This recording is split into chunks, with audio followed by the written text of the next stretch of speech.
Won't it be Ryan the Great? And today we have another Sulli's Top 5 for you. We got top 5 teams in the NFL after Week 7 of the 2024-2025 NFL season, guys. And yeah, we're back. Another list. My voice is starting to feel better, so thank goodness for that.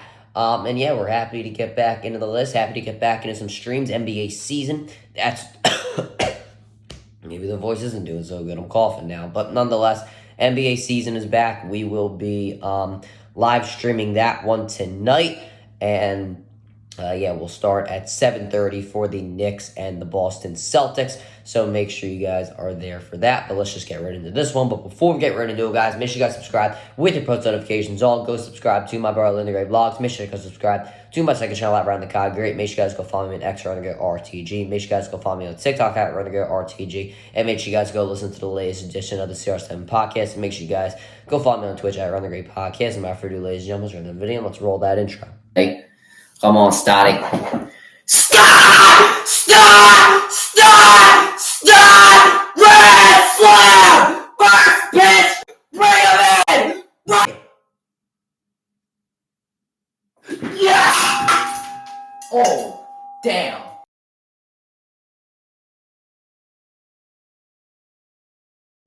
Alright, let's get right in the video. So starting off at number 5, I got the Pittsburgh Steelers. Why? Because they put Russell Wilson in, they take out Justin Fields, and guess what? You beat the Jets, a team that just traded for Devontae. Maybe my voice is not doing so good. The Jets just traded for Davante Adams. While they were 2-4 heading into this game, on paper, they were one of the best offenses and the best defenses in the NFL. And then the Pittsburgh Steelers, the Jets coming in there trying to get some momentum back. The Pittsburgh Steelers say, nah, as LA Knight would say, and they come in and they get a win. People criticize the Pittsburgh Steelers for putting in Russell Wilson over Justin Fields. Well, guess what? Russell Wilson, 264 yards passing and 2 touchdowns. Najee Harris, just under 5 yards per carry. George Pickens, all of his yapping, got him five catches for 111 yards and a touchdown as well. You got Pat Freiermuth. 2 catches, 51 yards. He's looking really good as of late. Darnell Washington's been looking good. Van Jefferson had a touchdown. The defense held Aaron Rodgers, Breece Hall, Garrett Wilson, Allen Lazard, and Davante Adams to 15 points. That's something we got to talk about right there. They're definitely a top 5 team right now. You got to put them in there. And then at number 4, I got the Washington Commanders. Why? Because they've been handling their business. Now, they did lose to the Baltimore Ravens, but, at the end of the day, the Ravens are one of the best teams in the NFL right now. But, Jaden Daniels does get hurt. You don't know if that's going to be detrimental to, what could happen in this game. Maybe the Panthers could look a little better in this game. Maybe it could be a little closer because of the fact Jaden Daniels went out. But once again, the Commanders just absolutely dominated this game, 40-7 over the Carolina Panthers. Marcus Mariota came in there after Jaden Daniels got hurt, went 18 of 23 passing, 205 yards and 2 touchdowns. And, if Jaden Daniels is week to week, then maybe Marcus Mariota can come in there and start for a game or two. But Brian Robinson, he had 71 yards and a touchdown as well. Before Jaden Daniels got hurt, he already had 50 rushing yards. Then you have Terry McLaurin. He's looking back to his old self, 98 yards receiving for him. Zach Ertz with a touchdown as well. You love to see that. And then Ben Sinnott, the backup tight end.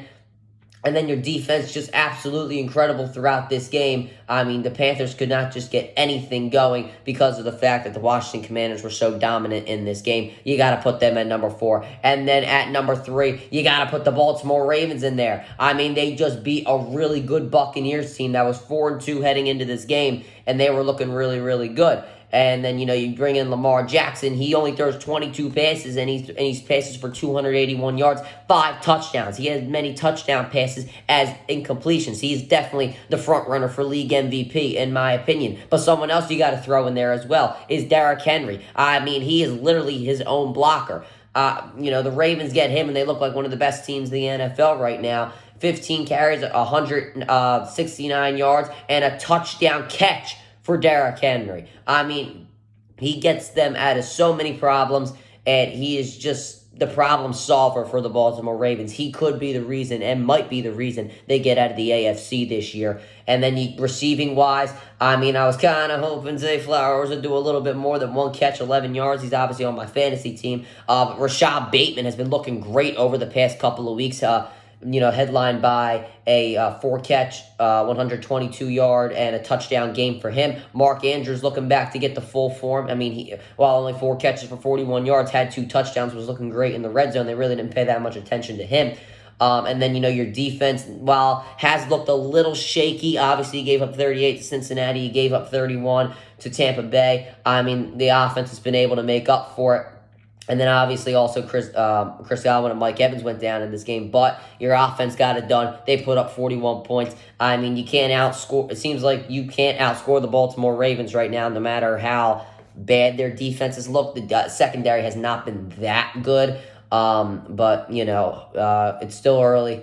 We're getting to the halfway point of the season next week, or in week 9, whatever halfway it is. And then we will see how they look. But they're still a top 3 team right now. Now, they honestly, in any other season, I feel like they would be higher, but you have to put the Detroit Lions at number 2. And because of the fact that they, they beat the Minnesota Vikings. Jared Goff, his completion percentage has been great this year. I mean, he passed 22 of 25 in this game. When I pull up the stats right here, he has a 73.6 completion percentage.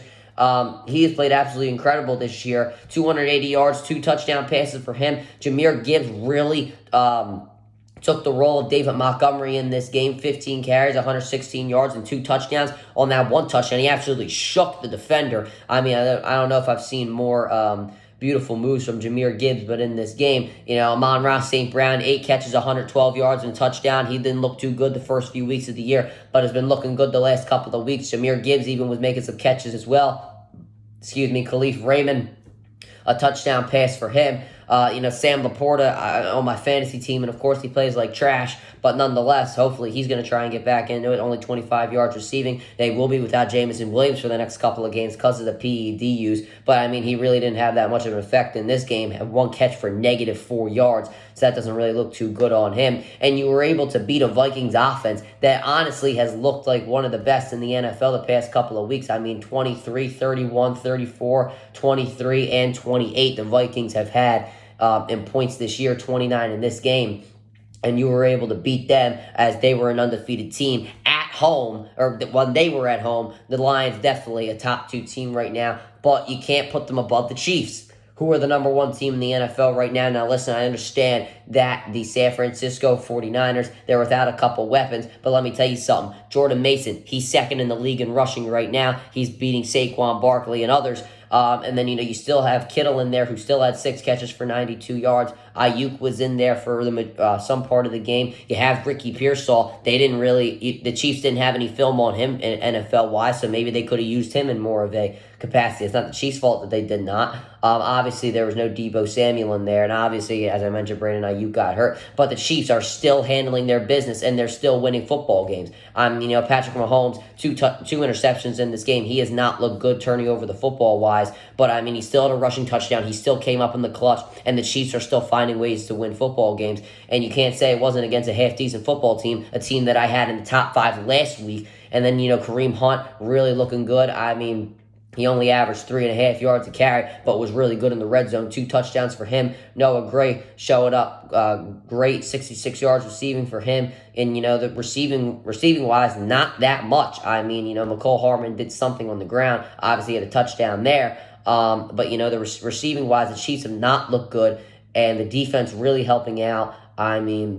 We're able to hold the San Francisco 49ers. And at the end of the day, they're 6-0. I don't really care who they've played against, but they're 6-0. They play against the Raiders. That's an easy one. That should be an easy one for them. The Buccaneers is going to be tough depending on who they have. The Broncos have played good. Then they go against Buffalo, Carolina, Raiders, Chargers, Browns, etc. So, their schedule, they have some gimmies in them, but they also do have some toughies in there. So, the Chiefs, number 1 team, still 6-0, and until they lose, I'm keeping them at number 1. So that's the list. The Chiefs, Lions, Ravens, Commanders, Steelers. Now, the Packers could be put in there because of the fact that they did beat the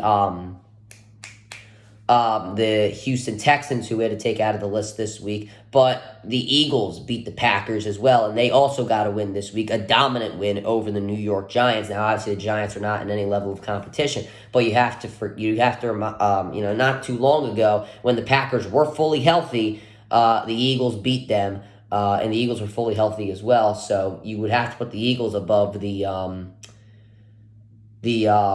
Packers, and I didn't think at this current moment in time the Eagles deserve to be in the top 5 because of the way the Steelers have been playing as of late, and so many people have doubted them, especially with the quarterback change. But once again, the list: Chiefs, Lions, Ravens, Commanders, Steelers. That'll do it for this video, guys. Make sure you guys subscribe with the post notifications on. Go subscribe to my brother in the great blogs. Make sure you guys subscribe to my second channel at Ryan the Cog Great. Make sure you guys go follow me next Ryan the Great RTG. Make sure you guys go follow me on TikTok at Ryan the Great RTG. Make sure you guys go listen to the latest edition of the CR7 podcast. Make sure you guys go follow me on Twitch at Ryan the Great Podcast. And as always, Ryan the Great out. Peace.